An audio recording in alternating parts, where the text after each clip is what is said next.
All right, everyone. I want to show you a little bit about the custom looping setup I've put together here. I try to use this mostly as a songwriting tool, but could also be used for some live looping as well. To summarize how it's all set up, everything's running through Ableton Live as the DAW.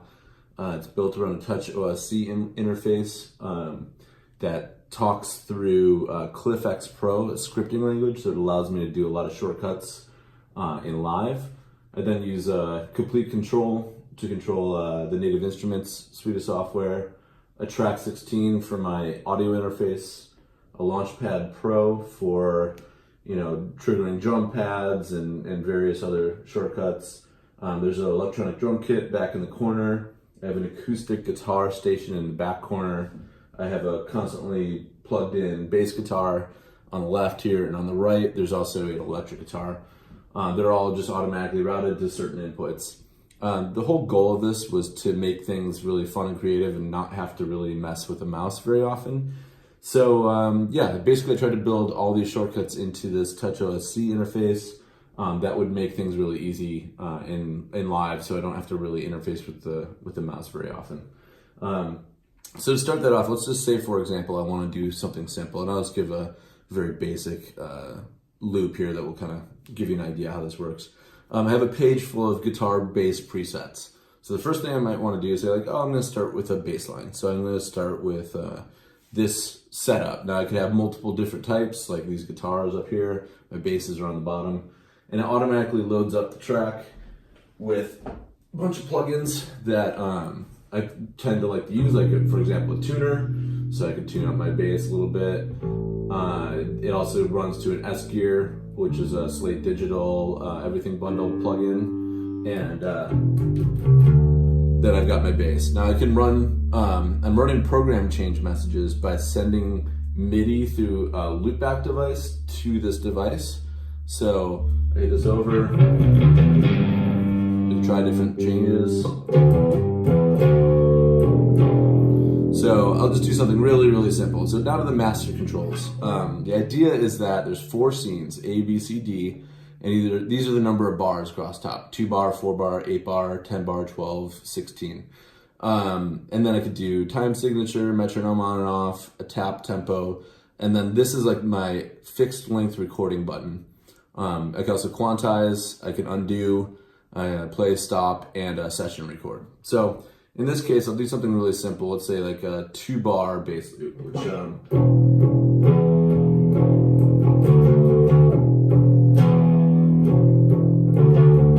let's do something like that. Okay, 1, 2, 3, 4.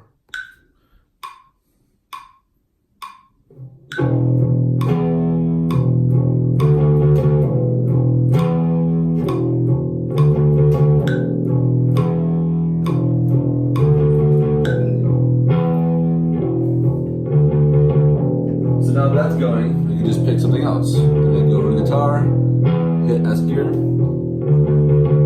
pick up my guitar.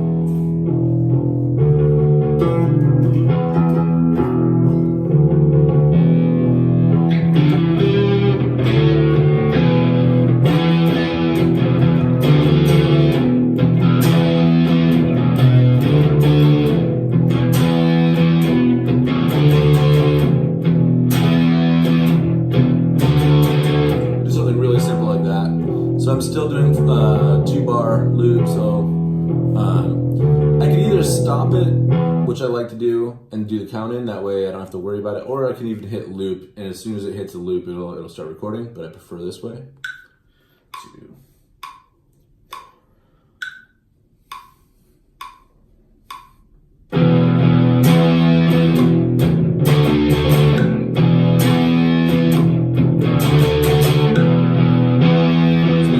Going.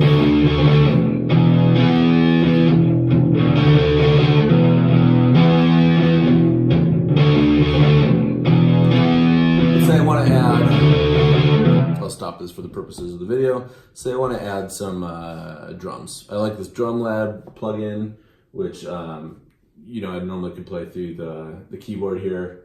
I'll also use the pads on the launch pad. So as this loads up, we can get an idea. A little quiet, so I'll turn it up a bit. So let's say I want to do my 4 bars here, or 2 bars here. Let's actually make it longer. Let's do a 4-bar loop so we can see how that works. I'll go ahead and record it.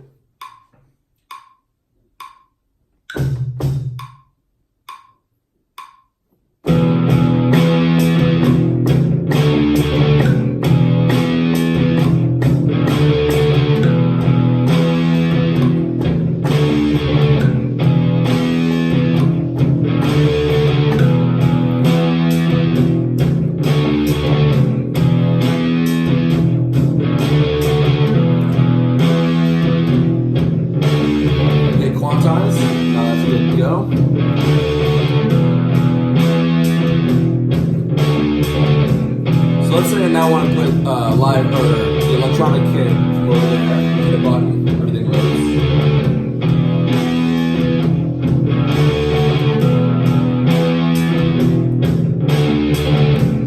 Take the pad with me.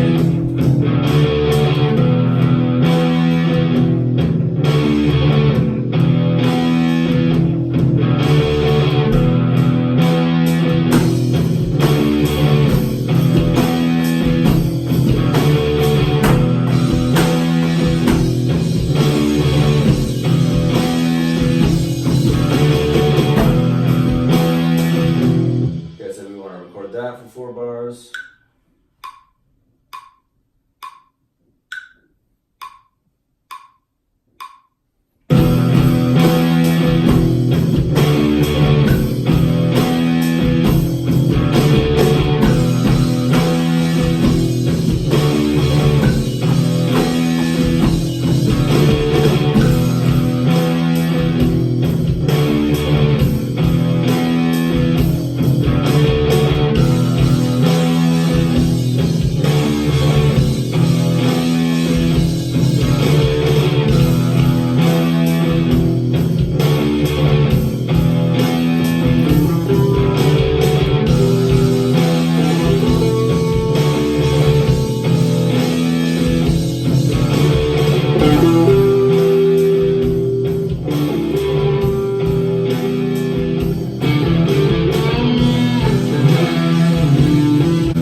Let's lay it down. Same amount, 4 bars on A.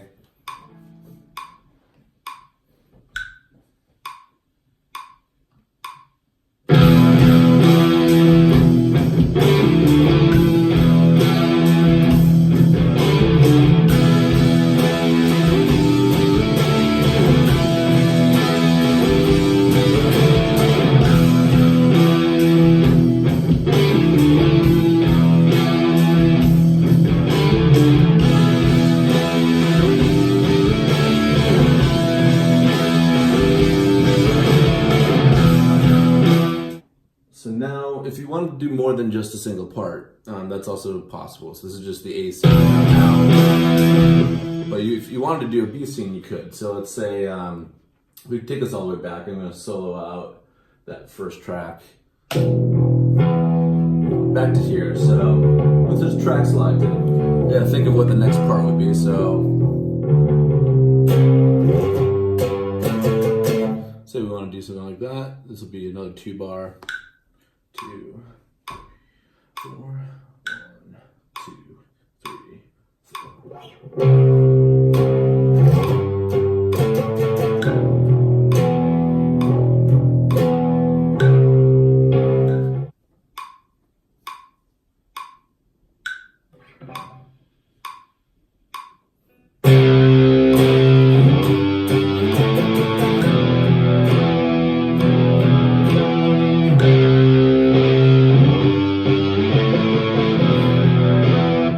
So you get the idea, but then one of the things I can also do is I can sequence this out. Let's say I want to hear them going back and forth to work on ideas. So I'll start my solos.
that's the general idea. You have to restart it after the sequence is over, but you can kind of try different things out that way. You can also launch scenes this way. So here's another track that I made with this workflow. It shows sort of, I've named all these parts, you can't really see it, but if it was from part A, part B, part C, or part D. So I basically built them with this, and then I kind of resequenced them out. Then I'm using a plugin also from Isotonic Studios called Follow, which allows me to run through these scenes automatically, so I can build an arrangement this way. So if I go ahead and play this, you'll see after each scene, it'll just kind of go through the arrangement.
So hopefully that gives you a pretty good idea. You can see that there is longer chord progressions in there, more complex arrangement.